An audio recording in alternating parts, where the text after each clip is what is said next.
Hear Amos and Andy at 6 tonight.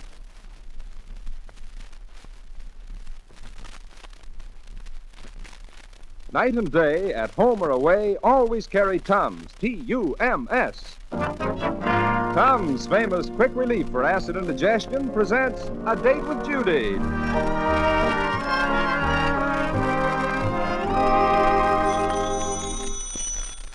Hello? Hello, Judy. This is Curly. Curly Whiteman, I know exactly why you're calling. You do? I most certainly do. Your sister Tootsie wants you to find out if I'm home or not. She wants to gloat if I haven't got a date. Judy. It just so happens I could have had a date if I'd wanted one. I just didn't want one. Do you know what I think? I think your sister Tootsie is a little stinker. That's what I think.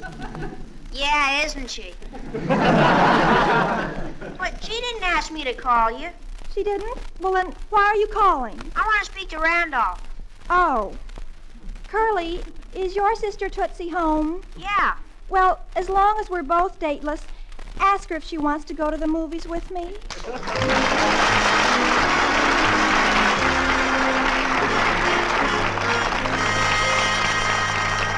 That's Judy, folks. Judy Foster, the lovable teenage girl who is close to all our hearts. Your date for the Reach Tuesday at this same time is arranged by the makers of Tums, famous quick relief for acid indigestion. And ladies and gentlemen, acid indigestion just doesn't make sense. About the time you're all set at a football game, in the movies, or with a good book, socko, you get a mean spell of heartburn or acid upset. You just never know when acid indigestion is going to hit you, so do as millions do. Night and day, at home or away, always carry Tums. Tums are easy to take. No mixing or stirring, you don't even need water. At the first sign of heartburn and that uncomfortable, overstuffed feeling, just slip one or two pleasant-tasting Tums in your mouth, same as you would candy mints. Almost instantly, your acid indigestion is relieved. There are many imitations of Tums, but no substitute for them. So get the genuine Tums, T-U-M-S, Tums for the tummy. 10 cents a roll, all drugstores, 3-roll package for $0.25. Well, it's late afternoon as we look in at the Foster house. Judy has just come home and is excitedly telling her mother and kid brother Randolph all about a big event in her life. Oh, Mother, this is just about the most exciting and absolutely thrilling night of my life. I just can't wait until it's 8 o'clock. What happens at 8 o'clock? Got a date with Van Johnson or something? Mother, please tell Randolph not to speak so flippantly about a sacred thing like Van Johnson. Randolph, please don't speak so flippantly about a sacred thing like Van Johnson. Okay. I still want to know what happens tonight at 8 o'clock. Our sorority is having its annual initiation, and Barbara Mason is going to be initiated, and I want to see that she gets everything that's coming to her. What do you mean, dear? Well, I was initiated last year, and I was never so miserable in my life. The things they did to me. And I just can't wait to see the same things happen to Barbara. That's sisterly love for you. But, Judy, what have you got against Barbara? Oh, she tried to steal Oogie away from me last spring. That's not stealing, that's petty larceny. Well, what will they do to Barbara at the initiation? I can't tell you. It's an innermost sorority secret. Now, Judy, I want to know. What do they do? Well, I really shouldn't tell, because I was sworn to the most utter secrecy, and I'm not supposed to reveal the innermost secrets of the sorority even to my closest friends. Well, we're not your closest friends. We're only your family. We won't tell, dear. Cross my heart. Me too. Well, all right. In the first place, they take the neophyte, that's the freshman, down to the Higgins house. The Higgins house? That's supposed to be haunted. Oh, don't be silly, Randolph. And then they make her walk in blindfolded and tell her she's entering the Palace of Death. It's awfully spooky.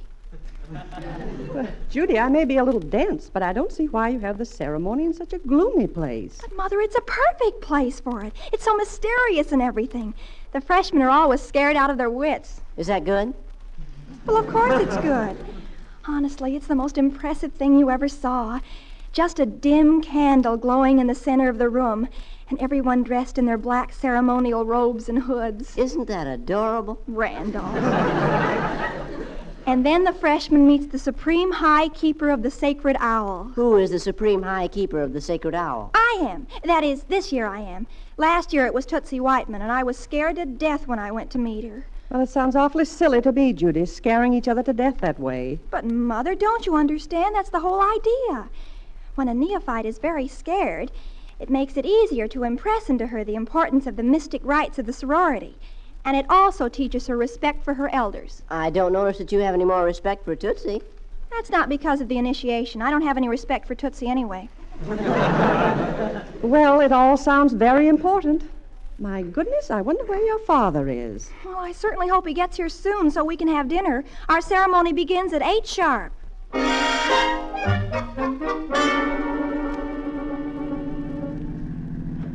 Hey, Emerson, for Pete's sake, step on it, will you? It's late. Okay, Melvin, I'm going as fast as I I can. don't want to put Dora into a bad mood by being late for dinner. If I do, she may not like the idea of my going out with you fellas tonight. No kidding.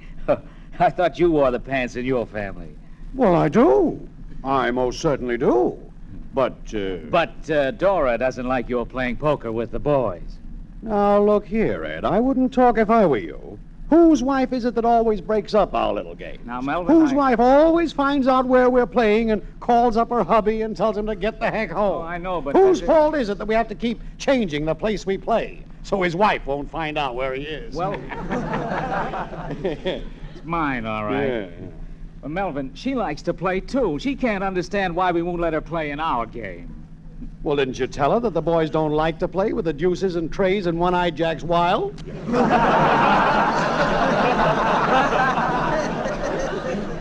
She says it's more fun that way. Well, here's your house. I'll pick you up about 7:45. Okay. Oh, by the way, Melvin, what do you tell Dora when you want to go out and play poker? Well, I simply tell her that I'm going to play poker with the boys. That's what I tell her. Oh, you certainly are lucky. I have to tell Isabel I'm going to attend a meeting. Well, the trouble with you, Ed Emerson, is you're henpecked. Maybe so, yeah. Well, see you later. Okay, Ed.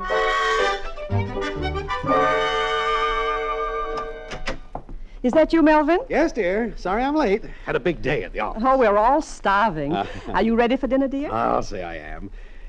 Dora, tonight I'm, Yes, dear? well, well, I simply have to attend a meeting tonight.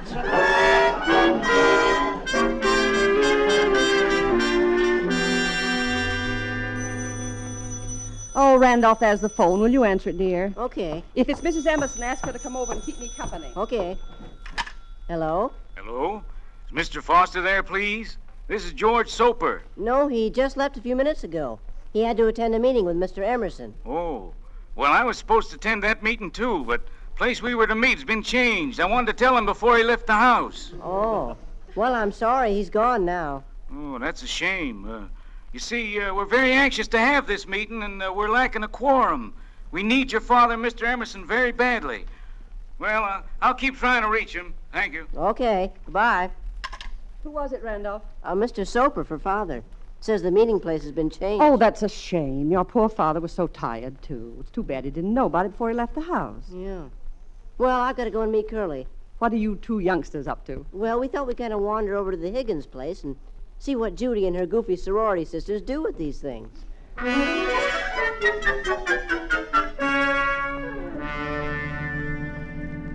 Melvin, this place we're going to is perfect for a nice, quiet poker session. Oh, swell. Whose house is it? The old Higgins place. You mean the one on Elm Street that's supposed to be haunted? That's the place. Isn't that a pip? Well, yeah, but how'd the boys happen to pick that place? Don't you see? No phones, no lights to be seen from the street when we cover up the windows, and no wife could possibly guess where we are. Oh, yeah. That's pretty neat. But how do we get in? Oh, it's a cinch. All we have to do is crawl through a basement window and we're in. Oh. Say, tell me, Ed, is there any truth to this rumor that the place is, well, well, you know I don't believe in ghosts, but there are so many stories about the place. Now, they say that every year people hear strange noises in there. No, that's a lot of nonsense. Why, I've been through the place. It's no more haunted than your house. Oh. Well, of course, I'm not scared. But, well, you know. Well, here we are. Now, don't make any noise. Just follow me. Oh, okay, I'm right with you. Boy, this place certainly looks dark and everything. Like a tomb. Nothing will interrupt our game tonight. Well, that's swell. Okay, here's the window. I think if... that's funny. It's already open. Oh. Well, maybe some of the other boys are here. Yeah, but I didn't see any other cars there. Yeah. Well, maybe the wind blew it over. Could be. Well, let's go in. You go first. Okay. You know, we should have brought a flashlight. Yeah, I forgot. Pete's sake. So dark in here, I can't see a thing. Yeah, it's all right, Melvin. Just keep going right ahead there. Stairs are right in front of you. Okay. Oh, darn it.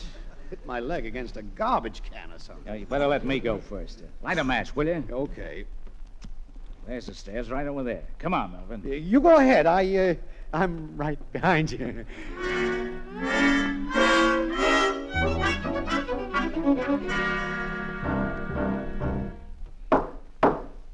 This meeting will now come to order. We will now send the neophyte Barbara Mason into the sacred chamber of the keeper of the sacred owl. Sister Judy, What is it, Sister Mitzi? I think I heard a noise. Oh, Sister Mitzi, it's only the wind. We will now take neophyte Barbara to the sacred chamber of the sacred owl. Follow me. Will the neophyte please enter? All right. Have you got the owl, Mitzi? Yes, it's right here. Put it on the table over there and put your candle behind it. Okay. The neophyte will now kneel before the altar of the sacred owl. Here? Yes, that's right. You will now answer faithfully all the questions you are asked. All right. Are you ready, Mitzi? Yes, I'm ready. Neophyte Barbara, it is reported that on the night of the spring prom, Sister Mary asked you to loan her a pair of stockings, and you said you didn't have any. Is that correct? Yes, but I... Just answer the question and tell the truth. The sacred owl knows all. Yes, that's right. I said I didn't have any. And yet, on the night of the prom, you came in a brand new pair of nylons. Is that correct? Yes, but they were my mother's. Oh, Owl, is this story true or false? I said, oh, Owl, is this story true or false? Mitzi. Oh, I'm sorry. I see. But please, Supreme Keeper of the Sacred Owl, Silence. We will ask the sacred owl what action to take in this matter. Oh, Owl, tell us if this neophyte is guilty of an unsisterly act. And tell us, oh, Owl, if we should forgive this unworthy person and accept her into thy select circle. The sacred owl is thinking it over. Now, oh, Owl, we have a few more questions to ask you before we decide the fate of this candidate. Tell us, oh, Owl.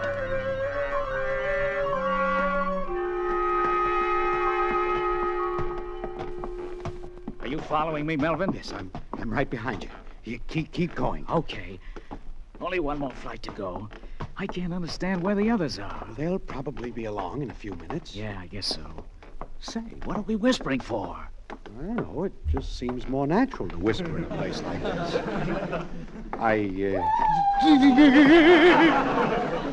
What's that?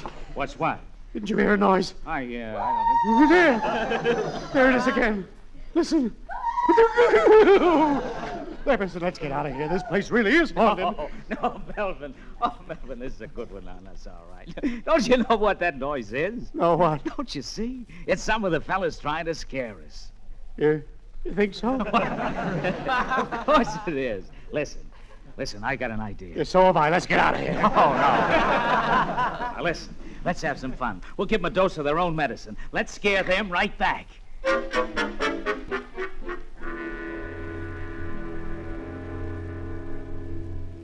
And now, O sacred owl, that the neophyte Barbara has bared her most innermost soul, tell us, O owl, do you accept her? Woo! The owl says she accepts you. Really? Oh, gee, I don't know what to say. Congratulations, Sister Barbara. You've been accepted into the best sorority in the school. Oh, gee, I know, and I just don't know how to thank you all.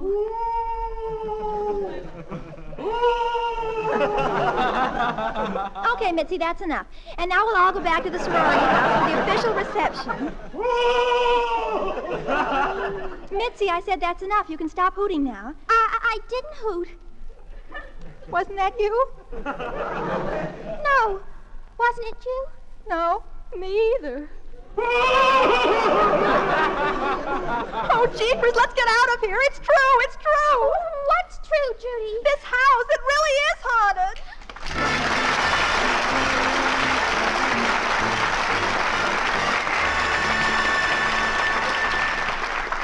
Friends, when you suffer a spell of acid indigestion, don't make the common mistake of trying to alkalize. The thing to do is to neutralize excess acidity with Tums, for Tums contain no soda or other water-soluble alkalis. Tums are the pleasant, up-to-date relief for acid indigestion. You just slip 1 or 2 pleasant-tasting Tums in your mouth, same as you would candy mints, and happy relief is yours fast.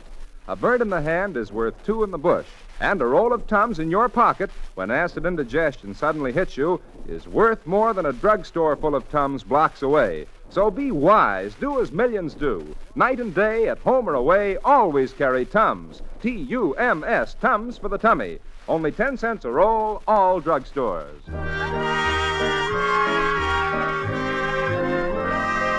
And now back to A Date with Judy.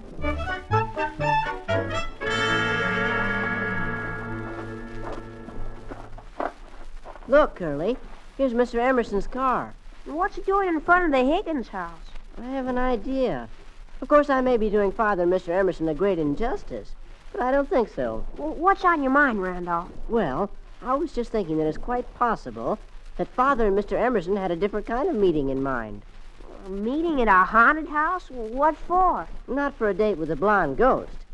I figured they came here because it was a nice, quiet place to play poker or something. Well, it could be. And what do you say we investigate? Good idea. You know, this setup has fascinating possibilities with Father and Mr. Emerson in there and Judy and all those goopy girls, too. Yeah, I see what you mean. That is, provided they haven't discovered each other yet. That cellar window seems to be open. What do you say we start there and let nature take its course?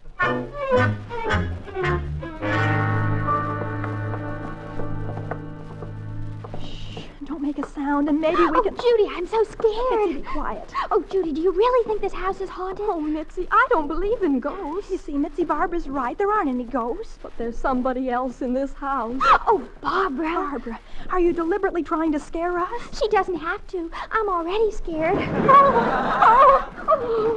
Oh, gee, Judy, there is somebody in this house. Did you hear that? Yes, it sounded like it came from downstairs. Quick, let's go into this room. We can hide in here until they go away. Oh, what if they don't go away? Mitzi, don't be so gloomy and pessimistic. Can you see anything, Judy? Little. I think this must have been a bedroom. Look, the window goes out into that roof. It looks like a porch. Do you think we should yell out the window for help? And let whoever it is downstairs know where we are. Don't be a dope. Judy, there's that noise again. And that's coming from upstairs. Oh, jeepers, we're surrounded.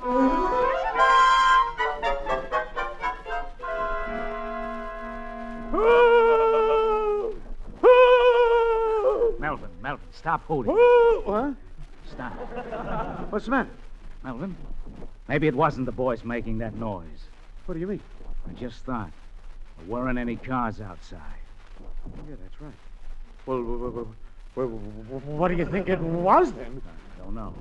Let's investigate a little. You investigate. I had a hard day at the office. Melvin Foster, I think you're scared. Oh, me? What nonsense. Well, come on, look in this room here. Noise seemed to be coming from over here somewhere. Doesn't seem to be anyone here. Oh, my gosh, look. Look there on the table. What is it? I don't know. Well, I'll be darned. It's an owl. An owl? Oh. Well, what do you know? Then that's what was making that noise, like an owl. Maybe. But I don't think so. Why not? Might have been an owl, but not this one. This one's stuffed. Oh, for the love of heaven, let's get out of here. Yeah. Never saw such a darn fool house. Noises all over the place, and no one making them. Well, someone must have made them, or something. Yeah. Ed, Hmm? You don't really believe this place is haunted, do you? No. What's that? I don't know. You go down and see what it was, and I'll keep a lookout up here. All right. Who, me? No, there it goes again. Then let's duck into this other room and think this over. Okay. Oh, look. Look, that window opens onto a roof. Looks like a porch. Maybe we could sneak out onto the porch and then... What's that? Emerson, what's that? Scream. It came from the next room. Oh, good heavens. We're surrounded.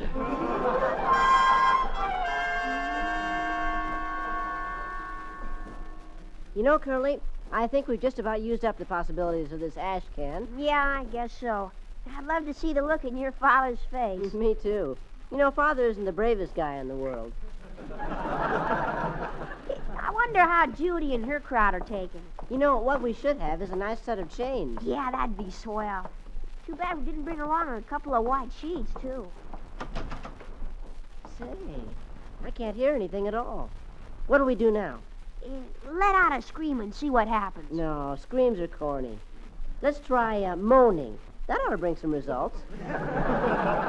Well, okay. What'll we moan? Oh, anything. Make a moan, let me hear how it sounds. Yeah, well, okay. How's this? Oh! Not bad. Try it again and put more grief in it. Oh! Yeah, that's fine. That's fine. That ought to bring results.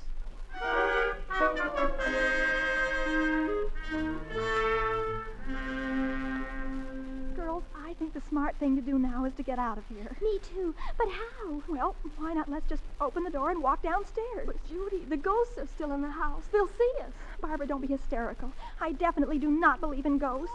Oh, Mitzi! Oh, listen! Oh, there it goes again. Yes. Only this time it sounds more grief-stricken. Judy.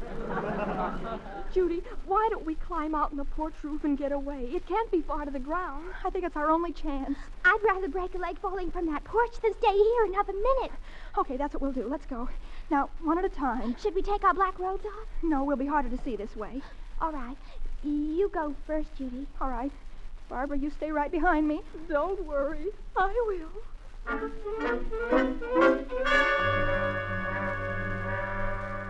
Ed, let's get out of here. All right, all right. How do you suggest we get out? Well, let's just walk right out that door and go down the stairs. Yeah. Listen. There it goes again. Only this time it sounds more grief-stricken. Well, there's only one thing to do. We gotta go out this window and drop down from the porch to the ground. Well, anything is better than being caught by that thing. Well, come on. You go first, and I'll stay behind and protect you. All right. But don't stay too far behind. Don't you worry, I won't. What do you think I am, a coward? I don't think it's so far to the ground. Well, hurry up. Melvin, what's the matter? Look, over there. Where? I don't see it. Oh, my God, no. What is it? I don't know. Looks like black ghosts or something sneaking down over the porch. Let's yell for help. Shh. Don't be a fool. Want to scare them and let them know where we are? That's right, they may come after us. You know what they are, Emerson. They're zombies. I don't think zombies wear black like that. Oh. Look, they're running. Yeah, they're running away from the house, too. Maybe they've decided to leave. I hope they don't move to my house. Well, maybe they went out to get some fresh blood or something. Melvin, I think this is our chance to get away. Well, what are we waiting for, then? Come on, let's go. All right. You go first. Hurry up. Yeah, wait a minute. What are we hurrying for? The zombies have gone, haven't they? Come on, we can just go downstairs and walk out the front door. Okay.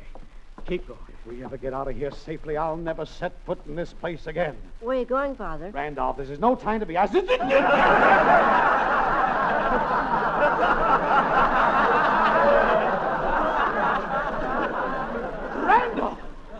Hi, Father. Hello, Mr. Emerson. Randolph, where did you come from? Oh, Curly and I decided to do a little investigating. What kind of investigating? Haunted house investigating. This place is really fascinating. Where is Curly? Oh, he's around someplace. I think he's upstairs. Did you hear any noises out there? Noises? What kind of noises? Noises? No, there it goes again. Come on, Randolph, before it's too late. Let's find Curly. We'll get you out of here safely. Don't you worry. Okay. Come on, Curly. Okay, coming. Now, don't make a sound. And above all, don't be scared. We'll protect you. Oh, that's swell. Thanks, Father. Now, wait a minute, Melvin. Shh, don't talk so loud. That noise we just heard. It came from right above us in the hall, didn't it? Yes, it did. Let's get out of here. Wait a minute, Foster. Oh, are we a couple of dopes? Huh? Curly's right above us in the hall, too. What, Curly? Randolph. if you and Curly have deliberately tried to scare Mr. Emerson and me out of our wits... Oh, we didn't come here for that reason, Father. Buster, when I think of your face, I could die laughing. Oh, zombies! You're a zombie! Oh, Emerson, did you fall for that one? And maybe you didn't fall for Well, it. you fell for it harder than I did. Where did the zombies come from? Oh, all right. That was very funny. I'm not even mad at you. When I think of the look on Emerson's face, gee, where did the zombies come from? Hi. Curly, did you see any zombies? No, did you? You mean that wasn't you running across the lawn? No, it couldn't have been. There were a lot of them. All dressed in black. 8 feet tall. With fire spitting out of their eyes. Holy smoke. And smoke, too, yes. Then it couldn't have been Judy and her gang. Randolph, how could it be Judy and her gang? Well, they were here tonight, too. What? They were having a sorority initiation, and Curly and I did a wonderful job of scaring them. Scaring them? Randolph, just wait until we get home. You just wait, young man. Excuse me, Father, but, what are you and Mr. Emerson doing here tonight? Oh, me and Mr. Maybe when we get home, I hadn't better mention to Mother that I saw you here. Well, yes. I mean, no.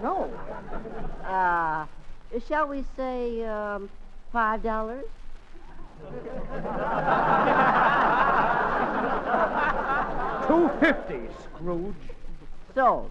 This is absolutely blackmail, robbery. Oh, come now, Father. You're getting a bargain. Huh? Yeah. You would have lost much more than this at your, shall we say, meeting. Oh.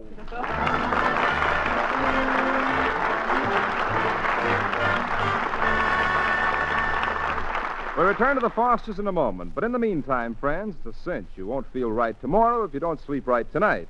So just to make sure that acid indigestion doesn't keep you awake tonight, slip 1 or 2 Tums in your mouth before you slip into bed. And, folks, if acid indigestion is all that stands between you and a sound snooze, you've got a sure ticket to dreamland. Millions of restless sleepers have found this out, and nothing, just nothing, could ever induce them to be without a roll of Tums. Night and day, at home or away, they always carry Tums. A good plan for you yourself to follow. Get a roll of Tums this very night. Only 10 cents a roll, all drugstores. Be sure to get Tums, T-U-M-S, Tums for the tummy. There are many imitations, but no substitute for Tums. Now, here are the Fosters again. Now, Randolph, remember, not a word about tonight. Don't worry, Father. Randolph Foster never betrays a parent. Oh, Father, I'm so glad you're home. I've had the most terrible experience. I've just been frightened by a ghost. Anyone we know? Judy, don't be silly. There's no such thing as a ghost. No, there are zombies, though. Randolph! Judy, where's your mother? Oh, Mother went out, and I've just been sitting here all by myself waiting for someone to come home. Oh, Father, I'm so glad to see you. Oh, really? Well, I'm glad to see you, too. Where'd your mother go? I don't know, Father. Here's a note she left for you. Oh, let me see. Dear Melvin, poor Mr. Soper called again and again to see if you'd come back and was finally so desperate that Mrs. Emerson and I offered to make a quorum for him. The meeting is now going to be at his house. Love, Dora. P.S. I hope I hold good cards. Oh, for the love of heaven.